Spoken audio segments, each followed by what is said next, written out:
Get off your ass!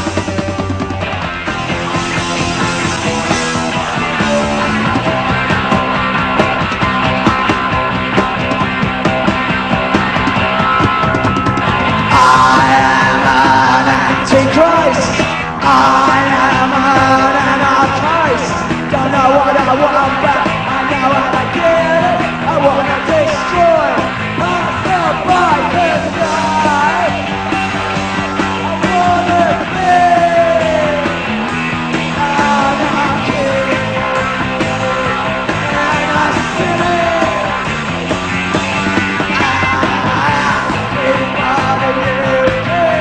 I promise sometime, maybe after the long time, stop a traffic light. Future dreamers and shopping schemes.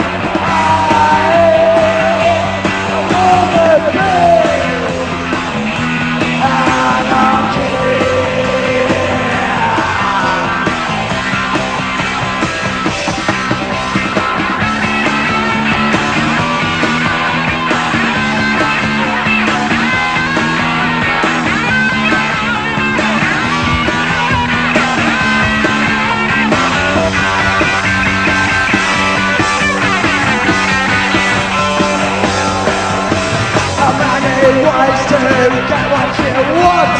I use the best, I use the rest. I use the enemy.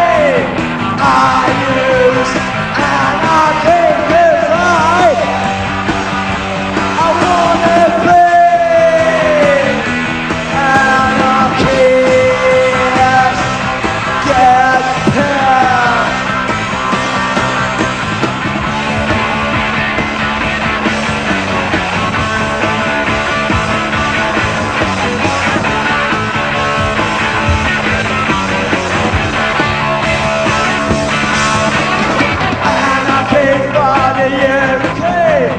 Is this the UDE? Is this the IRA? I thought it was the UK. But just another country. Cancel tenants.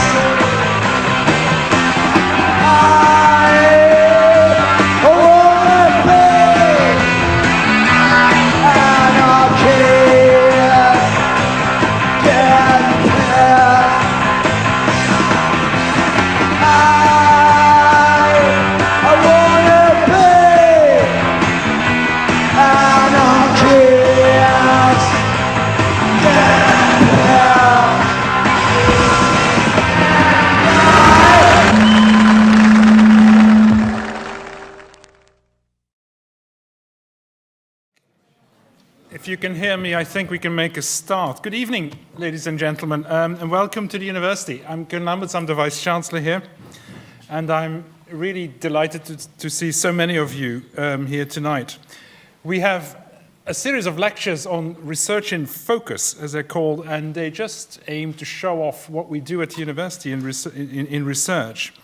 Of course, we are very active in a number of areas, and what we like to show a wider audience is the impact our work has beyond academia, and that impact can be very substantial indeed. Tonight's speaker is Professor John Schofield. He is the head of our Department of Archaeology. John used to work for English Heritage. He's got a long track record in archaeology. He's a very established scientist, and he has wide-ranging research interests. He's done work on the former red light district in Malta. He's worked on Berlin after the fall of the wall in 1989. He has done research on the Nevada nuclear test site, and, as we are about to hear, on the artworks left behind in a London flat by the Sex Pistols. So John's interests are very wide-ranging indeed, and perhaps not what you would expect an archaeologist to do, so I'm really looking forward to hearing about this. I was about 12 in 1976, so I was still more into ABBA than... but fortunately that changed very quickly, so I'm really looking forward to it. John, over to you.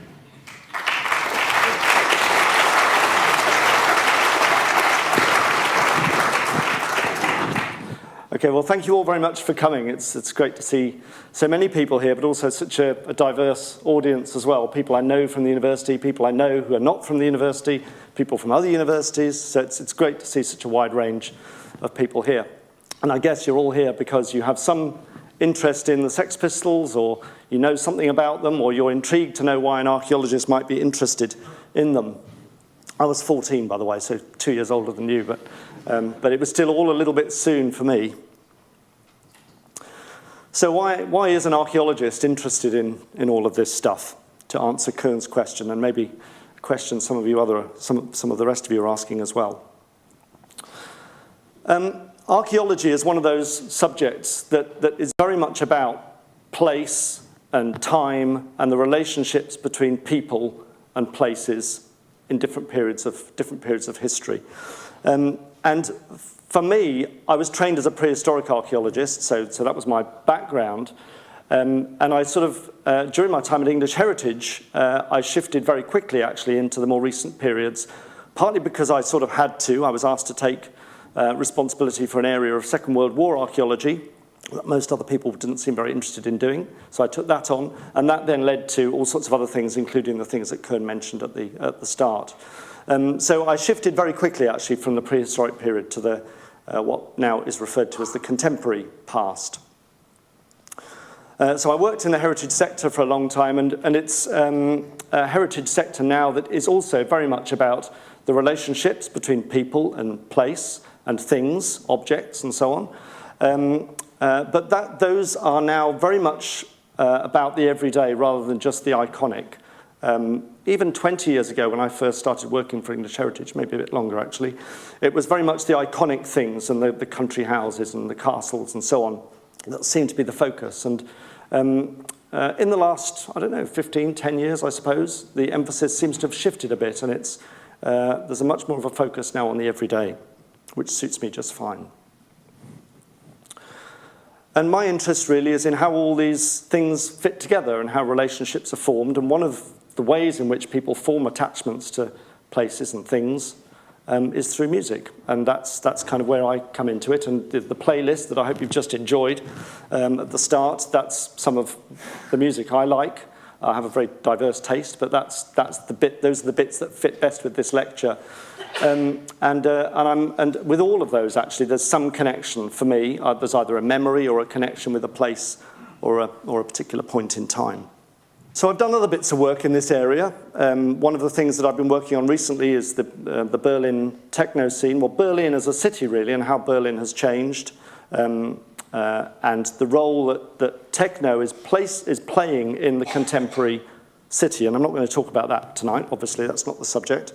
But it's very much about the places that are associated with that movement, the fact that there are buildings in Berlin which really lend themselves to the type of music that's coming out of the city, and how that relates to tourism.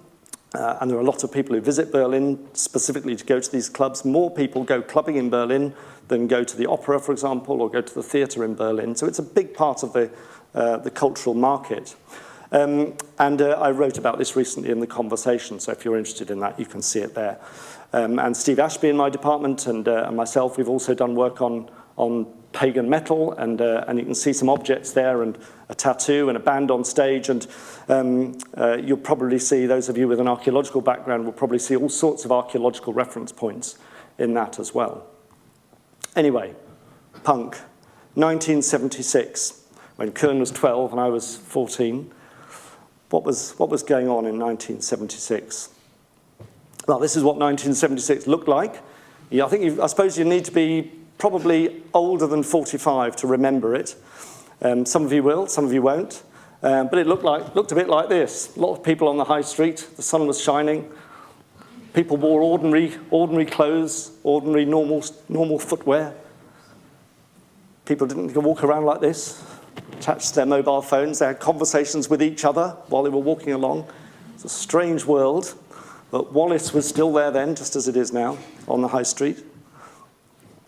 It was also a period, though, where industrial disputes were starting to occur. There was worse times ahead, for sure, but 1976 was a year in which this started to manifest itself in a strike by refuse collectors. So there were piles of rubbish on our streets, which wasn't good because it was also a very, very hot summer. There was a massive drought that year. The ground was baked hard, which suited the West Indian fast bowlers against England in the Test series. Absolutely thumped us in the Test matches. And the Queen of England was about to change. So 1976 also looked a little bit like this. Computers looked like that at the top there. Bicycles looked like that one at the top. Ford Escort was the car of the year. We had a Formula One world champion then, as we do now. The Bournemouth Tiller girls were enjoying the sunshine in Bournemouth. And the Eurovision Song Contest was just the same in 1976 as it was now. And there's Freddie and friends performing the Finnish entry, Pilli Pilla Western Pump Pump. I don't know why I know that, but I do. And it would be remiss of me, I'm sure I saw Mike Hayworth come in earlier on. There he is at the back with his hands in the air. Fantastic. This was the year also that Southampton won the FA Cup. Southampton were in the second tier, Manchester United, obviously, as they are now, prominent team. Proud moment. Anyway, Southampton, 1976 also looked a little bit like this, represented brilliantly, I think, by Gilbert and George in their work, Dirty Words Pictures, which depicted London. This work was exhibited in 1977, but this really was 1975, 1976 that they were representing, and it was very much London, a London-centric view that they were presenting in their work. And into this world, it was actually in 1975 when they started to perform and came together, but 1976 really was the point when they sort of hit the headlines. But into this world came the Sex Pistols, and you can see a picture of them there. In their early incarnation, Glenn Matlock was to leave the band 76 or 77 and was replaced by Sid Vicious. Glenn Matlock is second from your left in that picture. And Johnny Rotten, now John Lydon, reverted to his original name, is on the left of that team picture, and again on the right-hand side. So 1976 was the year, really, with the Sex Pistols and the emergence of punk. And in November of that year, Anarchy in the UK was released. It was their debut single. It wasn't the first punk single. Those of you who were listening to Radio 6 yesterday will have heard an hour-long programme about New Rose by The Damned, which was the first punk single to be released in the UK. There were a lot of releases in the States before that by the Ramones and Blondie and bands like that. But the first British punk single, which came out on Stiff Records, was The Damned's New Rose. And they bravely put a cover version of the Beatles' Help on the B-side. A UK punk scene emerged in this year and really hit the headlines. So The Damned with their release, the Sex Pistols, the Clash, also from London. Those three bands were all from London, and then Buzzcocks from Manchester. So that was the emergence of that scene in 1976. The infamous Bill Grundy television interview, which you can watch on YouTube. I'm not going to show it to you now. But there you had the Sex Pistols on primetime television, openly swearing and being goaded and egged on by Bill Grundy, which is why he basically lost his job. But the Sex Pistols they offended the nation, essentially. And you can see it in the headlines of the Daily Mirror there. The filth and the fury ran the headline, and several of the other newspapers said similar things. So this was all in 1976 against that backdrop of industrial disputes starting to emerge, a very, very hot, sticky summer, and a lot of people who are very unhappy with the world. So I'm going to speak about these four topics or questions in the next 35, 40 minutes or so. Why were the Sex Pistols important? Why is 6 Denmark Street significant? And 6 Denmark Street is the place that the Sex Pistols were living in at around this time, their very early stages, and their artworks you can see copies of in the exhibition space afterwards. What survives there today, again, that's reflected in the exhibition, so I'm not going to dwell for too long on that.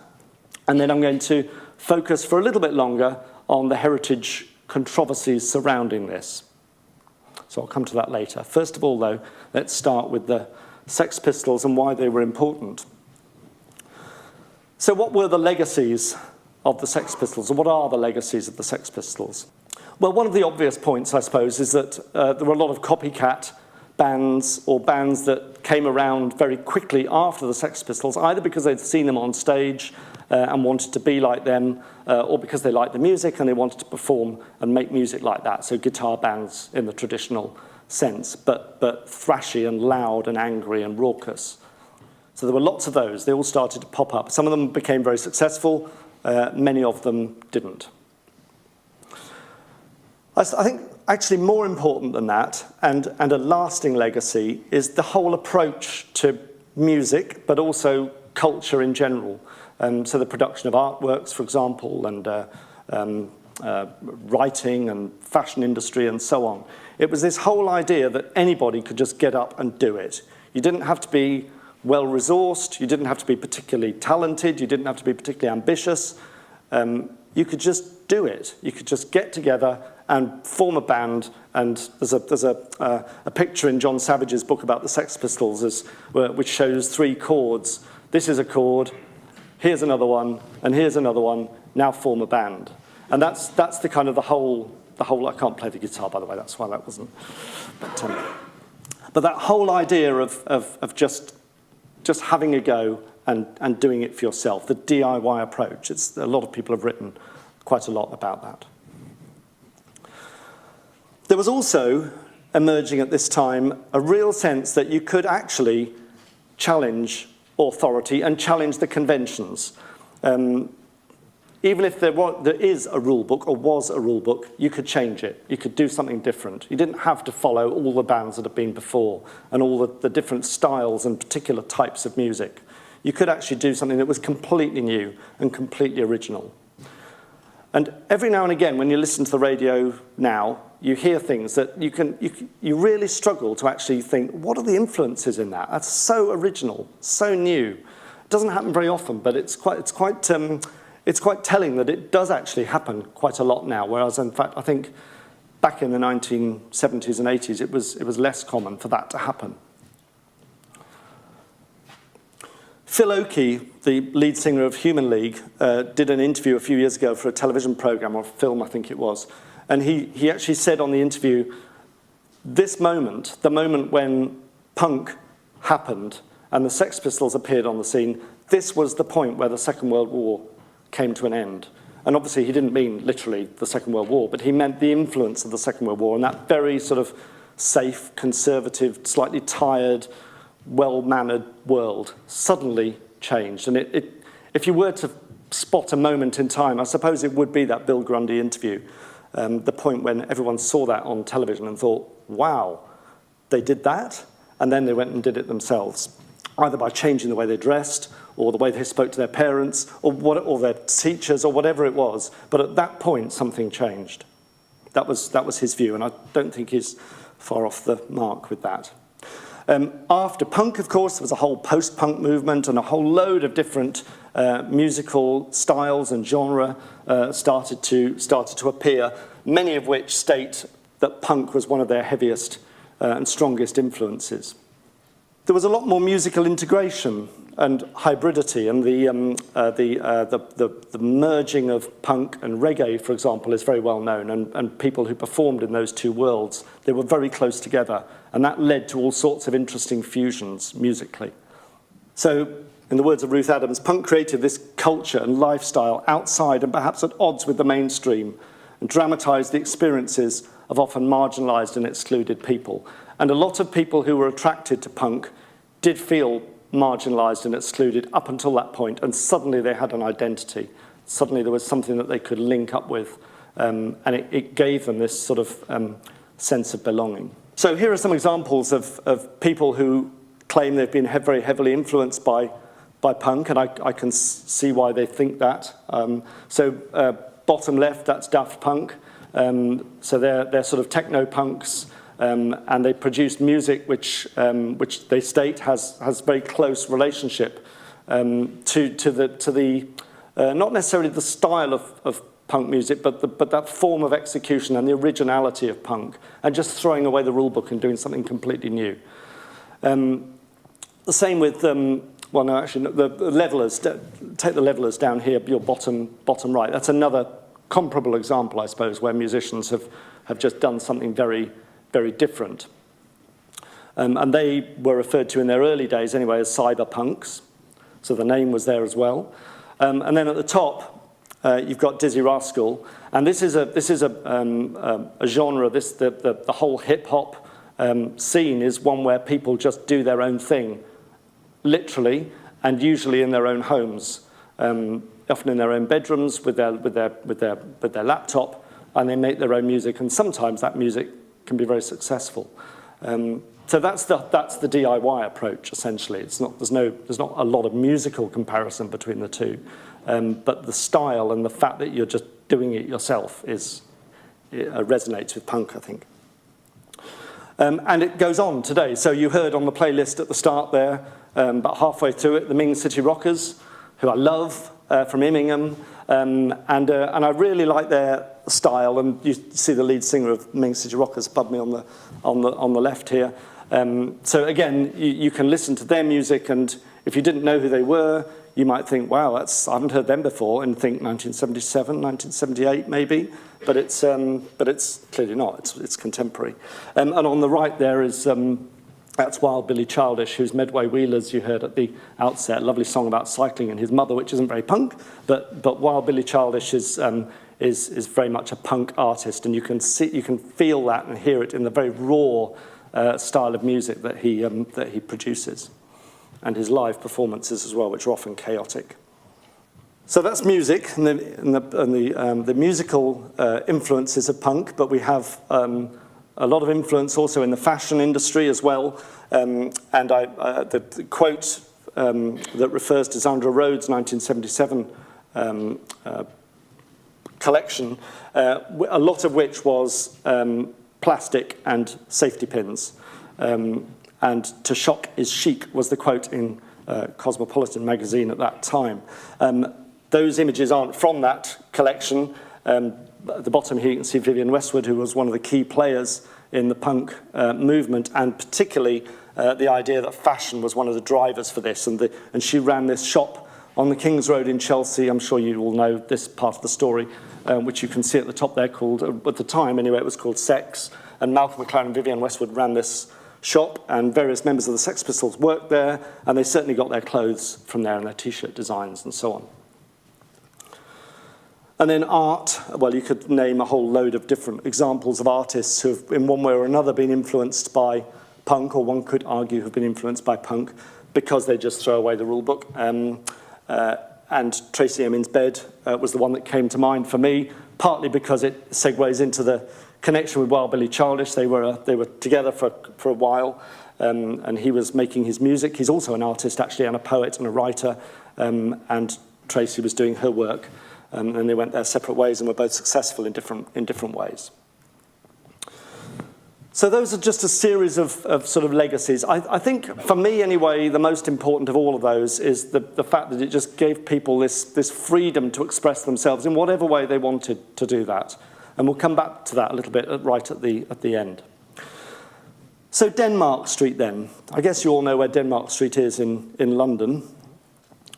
I was chatting on my way out of King's Manor today to the guy who's redoing the paving at King's Manor, and he said that his mate in Leeds has just formed a band in Leeds called Denmark Street, and they've named it because this has all been in the news recently, so I quite like the sort of continuity of all of this.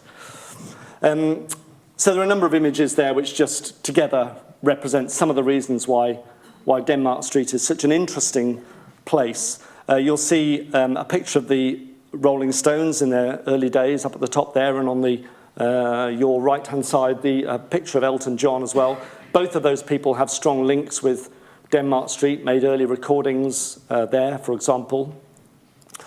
David Bowie lived in a camper van in Denmark Street for a while. The NME offices were in Denmark Street. There's a plaque there now. There's a campaign to preserve it, whatever that means. I'm not quite sure. It means different things to different people, I think. But to retain it as a street where the main theme is music. And if you go to Denmark Street today, it's a very short street, but all of the shops in that street are music shops in one form or another. They sell musical instruments for the most part. So number 6 Denmark Street, which is the building where the Sex Pistols were based, and I'll come back to that in a minute, it's part of this musical heritage, if you like, this musical history. And there are connections all the way back to, well, in fact, it goes a long way back. It goes back into the early 20th century and possibly even a little bit earlier than that. But in terms of the sort of modern era, the names of people I just mentioned are closely associated with Denmark Street. It's obviously now closely associated with the origins of punk through number 6 Denmark Street. And punk is an interesting example actually here, because punk is one of those things it's quite transient, and it's a sort of mobile existence and an underground existence. People were living, not literally underground obviously, but they were living below the radar in many cases. And often squatting or staying with mates or living in bedsits. So there are very few places which have a physical trace today that relates to that period, and punk in particular. And that's why Denmark Street is so unusual. It's one of, well, I'm going to say it's one of very few, but I haven't actually come across any other places yet which have a direct association with punk, which is tangible, which you can actually see in the fabric of the building, for example. There are plenty of places like the 100 Club, for instance, where a lot of bands performed, but there's nothing there to say this is a punk place other than the memories of the place and the pictures of bands that were taken there. There's nothing in the fabric, as it were. So Denmark Street is a place which does have those physical traces, and that makes it very interesting, I think, and very unusual as well. It's also a place where music was made. So the Sex Pistols lived in 6 Denmark Street. They lived upstairs in a sort of 2-story annex at the back of the main shop. Downstairs was a recording space, let's call it that, where they recorded a lot of the early versions of the songs that went on to form the playlist on Nevermind the Bollocks, which was their one studio album that they produced. So those tracks, the rough cuts for those tracks, are all on a bootleg album, which is now on general release, actually. So you can hear the Denmark Street recordings on CD and MP3 and everything else now. And they've got a really nice rough edge to them, and a lot of the titles are different to the titles that they eventually attached to those songs. So it's a bit confusing when you see the playlist and you think it's a whole load of new songs, but it's not. It's just that they changed the names of them, the titles of them. So it's also a very well-documented place. There's quite a lot of oral history that goes with this, and there's a lot of written documentation about it as well in various people's biographies. I think this is pretty accurate, actually. I think it is an important place, and if one is going to talk about Abbey Road and George Martin and their association with the Beatles and their significance to the Beatles, then I think we can make similar claims for Denmark Street and Dave Goodman, who was the guy who produced some of these early tracks.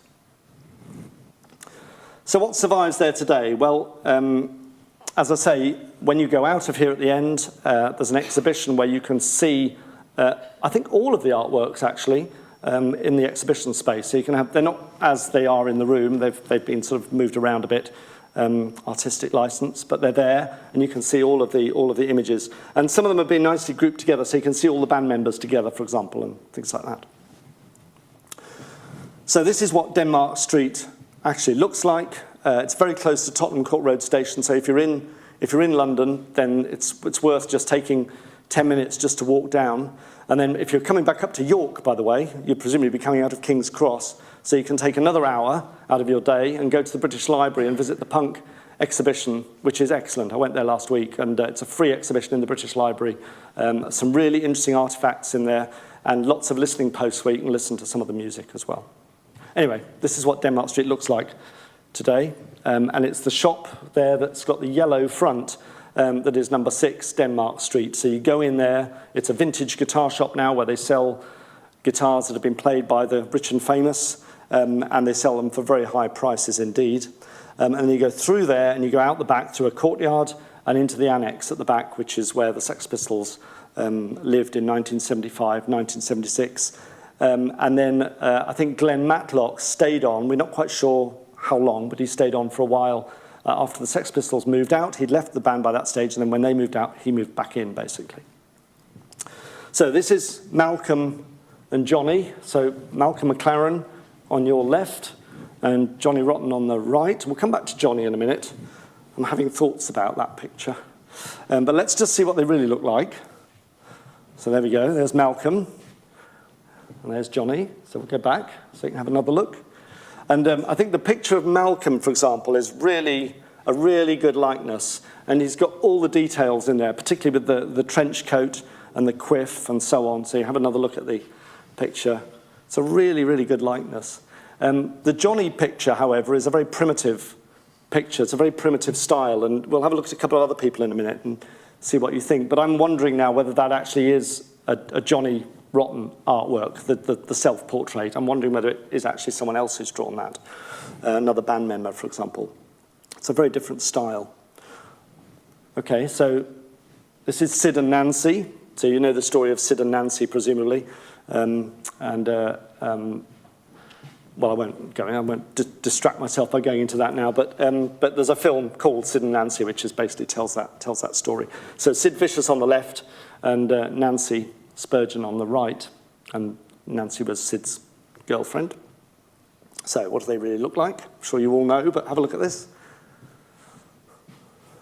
Now, how is that for a likeness? If you look at Nancy again,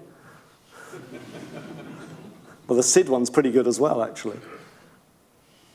It's a fantastic likeness, I think. And again, they're very, I think anyway, they're very accomplished works. You can see the influence, particularly with Sid of the Bash Street Kids in the Beano comic, those of you who know the Beano comic.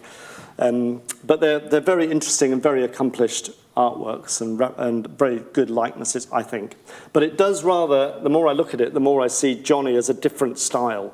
And I think someone else might have done that, but don't need to dwell on that now. And then we have rock art. See what I did there? So you've got the 2,000-year-old handprints, and in fact, handprints are a very common feature of rock art in all sorts of different archaeological contexts. Not that this isn't an archaeological context, I hasten to add. But this is, I don't know, it might be Johnny's handprint, for example, or another band member. But it's nice that you see that continuity of styles. So the heritage controversies. I wrote all this up with my colleague Paul Graves-Brown, who's an independent researcher who's got a post at the moment, an honorary post at UCL. And we wrote about all of this and published it in the journal Antiquity. And we issued a press release to accompany that publication in which, I admit, I did claim, and I stand by it actually, that Sex Pistols graffiti is as important as prehistoric paintings. And we'll come back to that in a minute. But that was the thing. And I wonder whether this story would have been picked up at all, actually, if we hadn't had that provocative press release to accompany the story. But the press went for it, and it went global, and we had press coverage in all sorts of different parts of the world, some of which I've never even heard of. And it's just extraordinary how much interest there was in this. This was the Sun the online Sun newspaper. That's punk. So here's some of the responses to the press coverage and some of the actual press coverage itself. So take particular note of the Times leader, which is that first comment at the top of that page. I'm not going to read these out, but because I'm sure you can read them for yourselves. But obviously the Times leader writer is not convinced. Let's put it like that. The Guardian, also not convinced. But one of the readers in The Guardian, so this is one of the responses by newspaper readers who've responded online, asks that insightful and interesting question, how do we decide what is significant? And that's at the crux of this, I think. So that's one set of comments. This is the Daily Mail. This is recently. So this is not coverage of the original story. This is coverage of the decision to list the building at grade 2 star by Historic England, in which Paul and I are kind of implicated because our information, the data that we generated and the article we wrote was cited in all of that. So Christopher Hart of the Daily Mail didn't think much of this at all.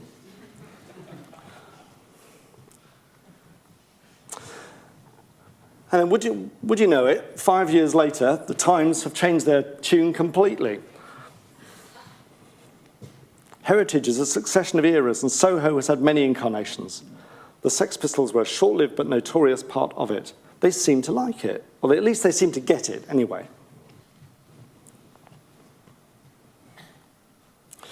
And this is from an article that my colleague Paul Groves-Brown, wrote for The Guardian at their invitation at around the same time as the original story came out, the original publication, which I think is very thoughtful and I think captures the essence of this argument really well, and argues for the significance.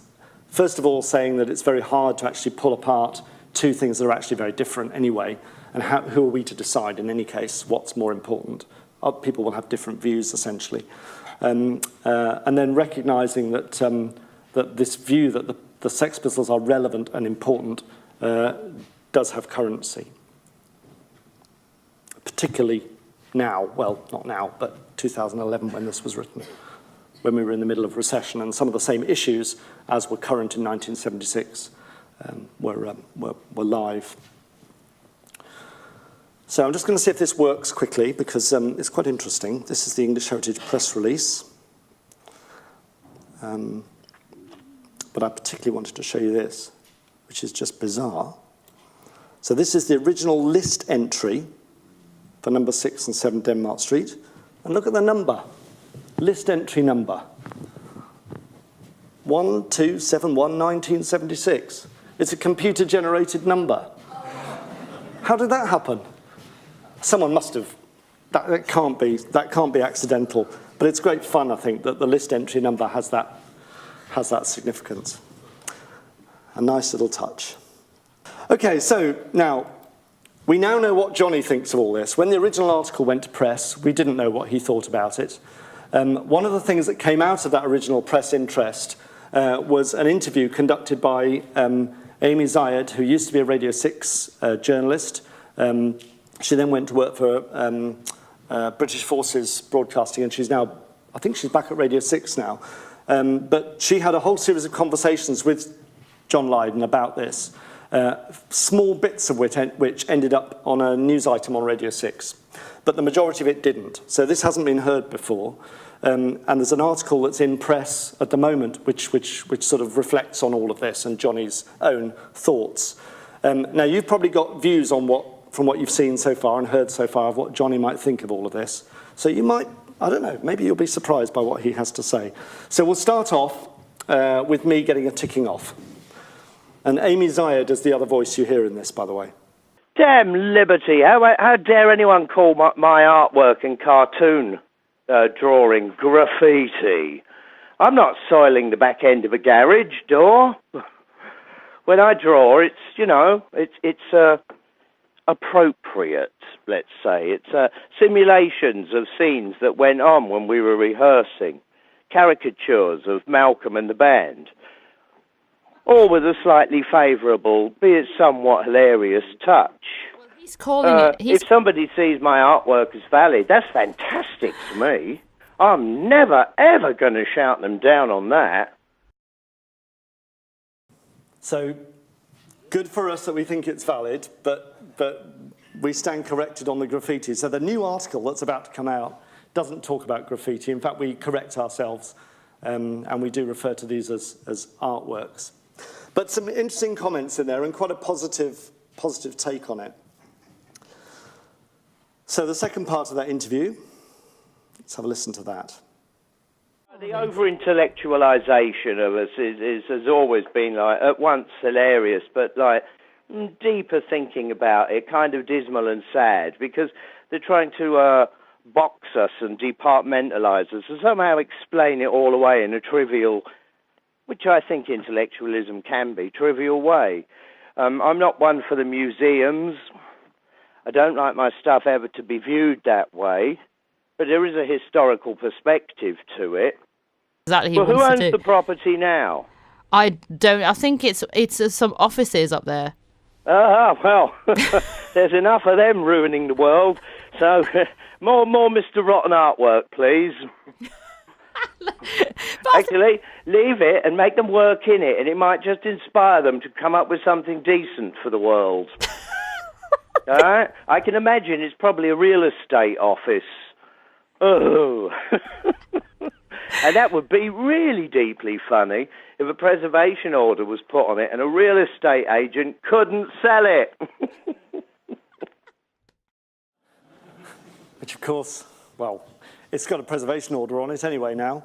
But I think there are some very interesting thoughts and comments in there about the attitude towards these artworks, and in particular the building and the possible future treatment of this building. Let's have a listen to the third and final clip. No, I draw and paint the way I sing and perform. You should actually. It's always got a story in it, and it's always about real people. What was and the so, story? you know, what was that might help him out. What was and the before story? we know it, we'll have the most awkward building in England. What was the story behind the painting in Denmark Street then? Well, every time there's a row or a situation or even a friendly get-together, something would crop up in my mind, and I'd either write a song or I'd draw something. What? So I'm hyperactive and incredibly lazy, both at the same time. And that does bode well for artistry. But what do you remember the story behind the drawing? I can't remember all the drawings, so for me, I'd be your first in line on the visitation list. I think it was one. And the horrible ones, I'll quite happily point out, were nothing to do with me. They're all the other guys. Yeah, that's them. It's them, not me. It's them what did it, Ossifer. I was asleep at the time. I'm frightened of reprisals. Thank you so much, love. That was amazing. I love that last comment. You really hear Johnny Rotten come out at the end there with that frightened of reprisals. It's lovely. So some really interesting thoughts in there, I think, and interesting comments. And obviously I now think that one of those artworks wasn't actually by him at all. And what I used to think of was the self-portrait. So my conclusion from all of that is that he probably is quite chuffed about the listing, actually. Not necessarily for the same reasons as you or I might be, but I think he likes the awkwardness of it. He likes the fact that it's now going to make it difficult to really make anything of that building. But some very interesting thoughts. I hope you enjoyed listening to him in that interview. Okay, so I'm going to start drawing this to a close now. And one of the things I want to talk a little bit about briefly is the whole sort of heritage sector and the way we think about heritage, and what in the original article, and in fact I reused a phrase I'd used back in 2000 when I first wrote something about the Sex Pistols, the phrase anti-heritage, something that's it still recognises things as having some sort of a heritage value, but they just need a different type of treatment probably. Something that's more appropriate to the mood in which those places were created. So what do we have from all of this? What is punk heritage? What does it actually look like? Well, we've seen a bit of it already with Denmark Street. But the Central St. Martin's gig, which was the first time the Sex Pistols performed, that's now Foyle's bookshop in Tottenham Court Road. And when it was still Central St. Martin's, there was a blue plaque outside it, not an official English Heritage blue plaque, but one that was put up by the college, marking that first gig. That's now, Central St. Martin's College have now moved to their new location just behind King's Cross Station, and they've got the plaque. It's in storage, so it still exists. It's just not on public view anymore. There have been a number of exhibitions over the years. The first one that I can remember anyway was the street style exhibition at the Victoria and Albert Museum a few years ago, very much focused on the fashion of a whole range of different periods and phases of popular culture. But punk was very prominent within that, and punk really was the image of the exhibition because it was the poster and the logo was these three punk women. In shot on a London street. The Metropolitan Museum of Art had an exhibition in which they recreated part of CBGB's, the famous punk venue in New York, and also had an exhibition of fashion. There's a whole host now of re-released, repackaged, remastered albums. You can see the Ramones, one of the Ramones albums there as an example of that. But pretty much all of those albums have now been repackaged, and you get outtakes, and you get a book of, notes and all the rest of it. So there's a lot of that that's going on now. There's a whole series of reunion and anniversary tours. The bottom right there, I don't know if that is the Fulford Arms, but it's the 999 played in the Fulford Arms quite recently, and they're doing so again in October. So if you fancy going to that, I shall probably be there. And then we've got the British Library, which I've mentioned recently, which is live at the moment and well worth a visit if you're passing through London. Malcolm McLaren and Vivienne Westwood's son, Joe Corey, has announced that on the 40th anniversary of the release date of Anarchy in the UK, he's going to destroy £5 million worth of punk memorabilia. Whether he actually will or not, we have to wait and see, but that's the threat.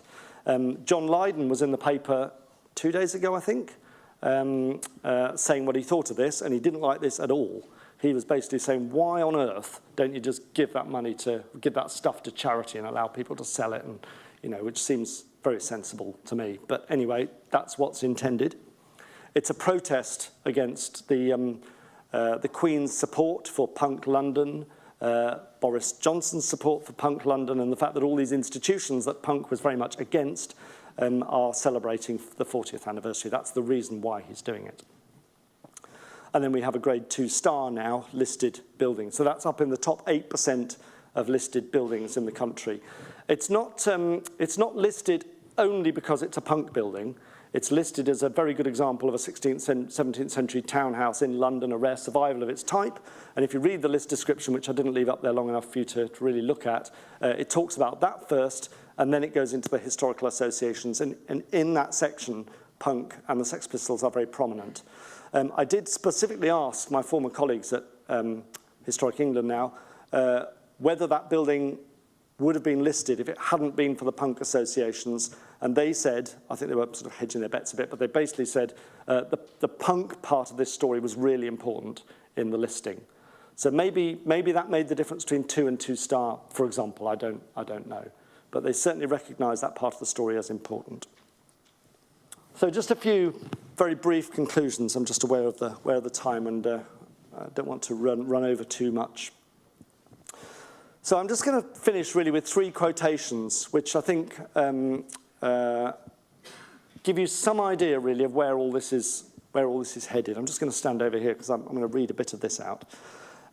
This is a quote that students of mine in the audience will know how much I like this quotation. They've probably seen it several times already. But it's from the Faro Convention, and I think it really sort of covers what the direction of travel for heritage now. It's going to take a long time for heritage practice, I think, to catch up with some of these ideas, but nonetheless, the ideas are very, very worthy, I think. So heritage involves continual creation and transformation. We make heritage by adding new ideas to old ideas. I hope you can see resonance in that with some of the examples that I was giving you earlier on.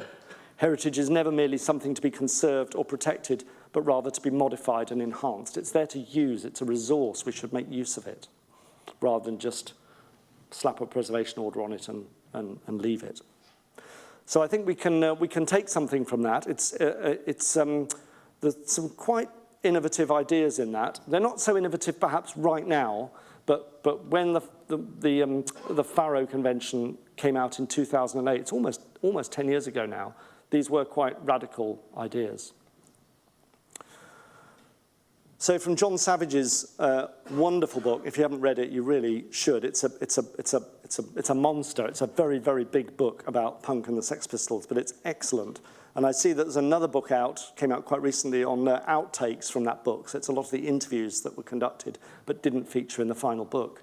Some really excellent stuff in there. And right at the end of it, you can see it's quite long, page 541, John Savage says, "History is made by those who say no, and punk's utopian heresies remain its gift to the world." And I like that very much. And I think that really is what a lot of this is about.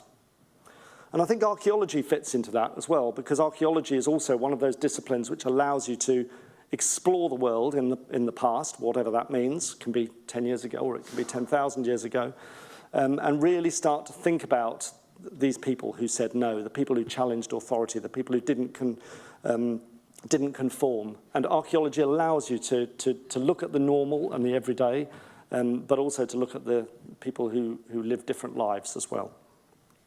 It's what attracted me to it, really.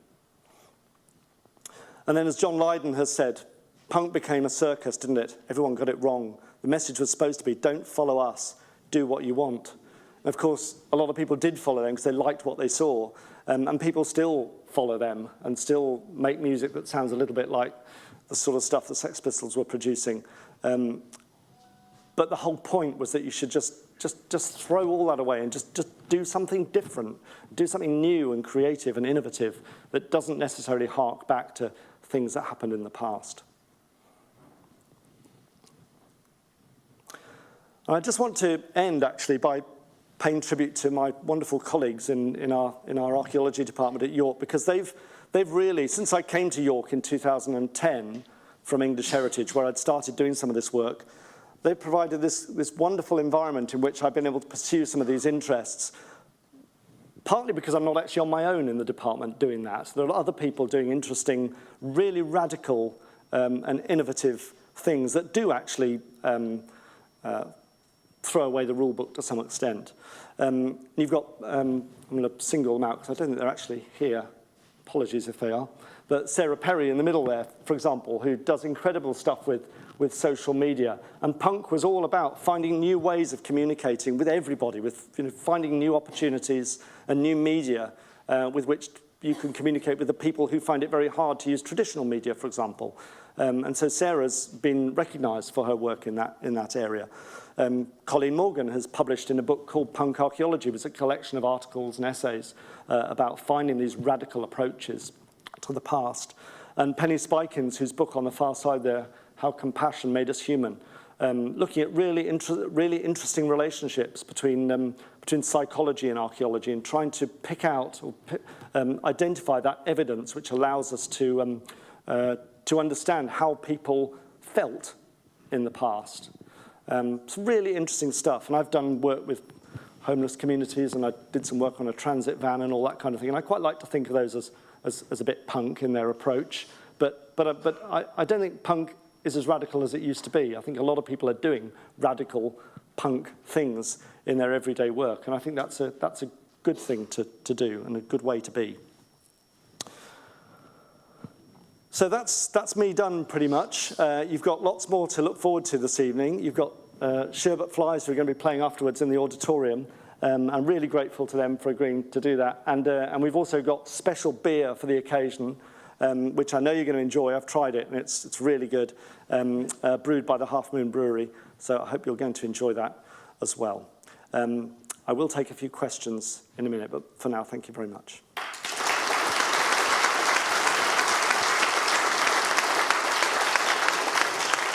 Thank you, John.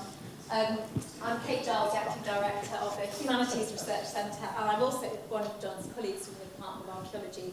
And John, I just wanted to thank you this evening for taking what I'm sure we were all convinced was going to be a very unconventional subject for a research and focus lecture, and showing us why this matters in the same way that those of us who work in prehistory and the Middle Ages, this connection between people, places and things, is just as relevant and resonant for studying the contemporary past as it is in deep prehistory. You've shown us why this takes us into uncomfortable territory, and I think it's a measure of the strength and breadth and depth of research in the arts and humanities at the University of York, that we can encourage and nurture research that pushes those boundaries and encourages us to think differently. You've raised some really interesting questions about anti-heritage, John, and perhaps we have to go back further into prehistory and rewrite that story of anti-heritage in different ways. And you've also shown us how research here at the university is having an impact on national and international research policy. So thank you for taking us on, for some of us, reminiscences, for some of us pushing new areas of interest and research. And I'm sure you'll join me in thanking John for a fantastic evening and look forward to going and tasting the Russian ale. Thank you.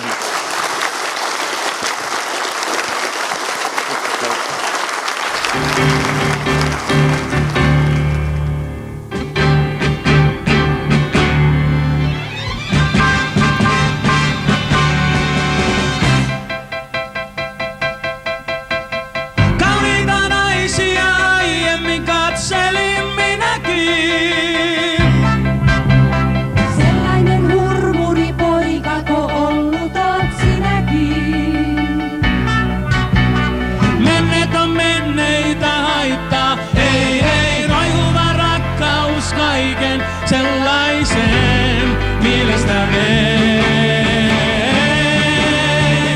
Pylly vasten pyllyä pum pum. Siinä sitä jotakin on, ai ai ai. Pylly vasten pyllyä pum pum. Kuumat päärät aikaan se sai, niin se sai. Leikki mieli arjen vie harmaan. Tahdot varmaan tanssia näin. Pyllyä pum pum. Siinä siitä jotakin on, ai ai ai.